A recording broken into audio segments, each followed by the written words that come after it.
Good morning, শুভ সকাল। আশা করি সবাই ভালো আছে, আমরাও ভালো আছি। তো আজকে আমরা বাড়ি ফিরে যাচ্ছি। তো এখন সকাল বাজে 4টা, সবাই উঠে রেডি হয়ে গেছি। তো অর্পিসা গেছে ওইদিকে টোটো ডাকতে। তো দেখো একটু বেলা হয়ে গেছে, 5টা বেজে গেছে। আমরা বেরিয়ে গেছি, অর্পিসা টোটো নিয়ে চলে আসছে। তো এখন আমরা সিধা স্টেশন যাব, তোমরা দেখো।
এত সকালবেলা বেরিয়েছি বলে আর পিসি বলে দিয়েছিল যে একটু চাটা কিছু খাইয়ে দিও, নাহলে বাচ্চাদের খিদা পাবে। তো আর পিসা কি করলো, এদিকে সিধা স্টেশনের এদিকেই একটা হোটেল আছে, তো ওইদিকে আমাদের বললো এদিকে ঢোকো, তোমরা কি খাবে খেয়ে নাও। তো আমার মেয়ে সকাল সকালে নিয়ে বসে পড়লো মিষ্টি একটা, ওই দেখো। আর ওইদিকে ওরা পুরি সবজি অর্ডার দিয়েছে আর আমি চা অর্ডার দিয়েছি। আর খালি পেটে মিষ্টি খাচ্ছে, আমি বললাম মা খাস না। আর দিকে ওদের পুরি সবজি দিয়ে দিয়েছে, আমাকেও চা দিয়ে দিয়েছে। তো খেয়ে আমরা আবার বেরিয়ে পড়লাম স্টেশনের দিকে। তো অর্পিসা আগে ঢুকে গেছে টিকিট কাটতে। তো এখন কোন প্ল্যাটফর্মে আসবে গাড়ি ওটা এখনও ঠিক হয়নি। তো অর্পিসা বললো তোমরা ওই দিকে যাও, আমি দেখে আসছি। তো অর্পিসা বললো 2 নম্বরে আসবে, চলো ওইদিকে। তো ওইদিকে আমরা চলে আসলাম। এই ব্রিজটা নতুন বানিয়েছে, আগে ছিল ডান দিকে, এখন করেছে বাম দিকে। তো আমরা সবাই সিঁড়ি দিয়ে নিচে নেমে গেছি। আর লাগেজ এনেছিলাম 3টা, হয়ে গেছে 5টা। তো আর পিসা এদিকে এসে বসলো, আমাদের বললো একটু দাঁড়াও, ট্রেনটা আসবে। তারপর ট্রেনটা ঢুকতে ঢুকতে আমরা সব লাগেজ নিয়ে দাঁড়িয়ে পড়েছিলাম, কারণ কি অনেক ভিড় হয়েছিল সেদিন। তো আমি আগে ঢুকে গেছি, কারণ কি অর্পিসা পুচকিকে নিয়েছিল, তাই আমি আগে ঢুকে গিয়ে 2টার উইন্ডো সিট নিয়ে নিয়েছি, কারণ কি ওরা ঝগড়াঝাটি করে, তার জন্য দুই ভাই বোনকে 2 দিকে দিয়ে দিয়েছি।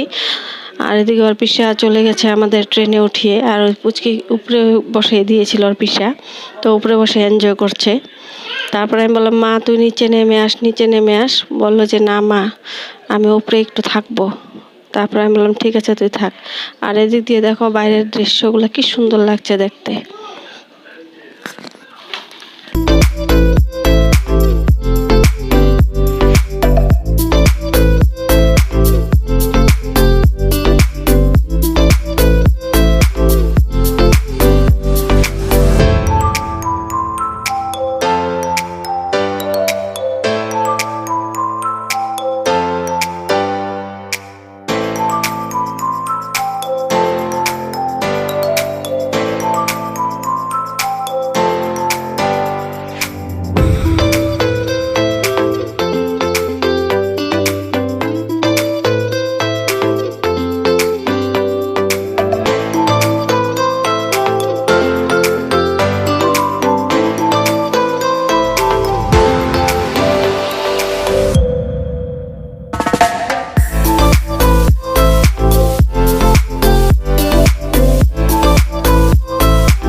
তো ট্রেন ঢুকে গেছে গুয়াহাটি স্টেশন, আমরা এখন নেমে পড়ছি।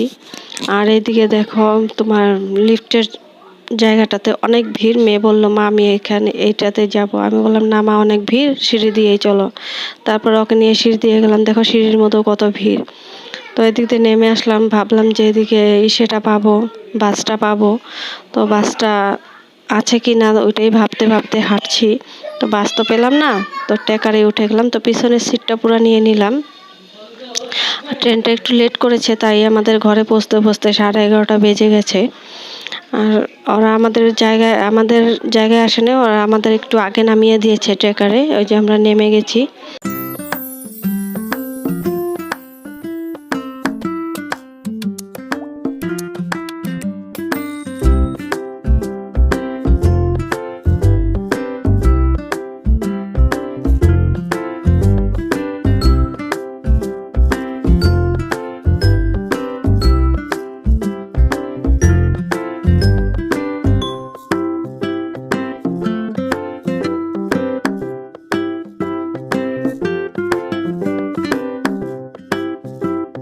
তো আজকে এতটুকুই, পরের ব্লগে আবার দেখা হবে তোমাদের সাথে।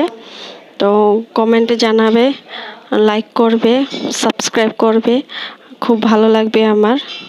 তো এখন দেখা হবে আবার পরের ব্লগে। তো টাটা, বাই বাই।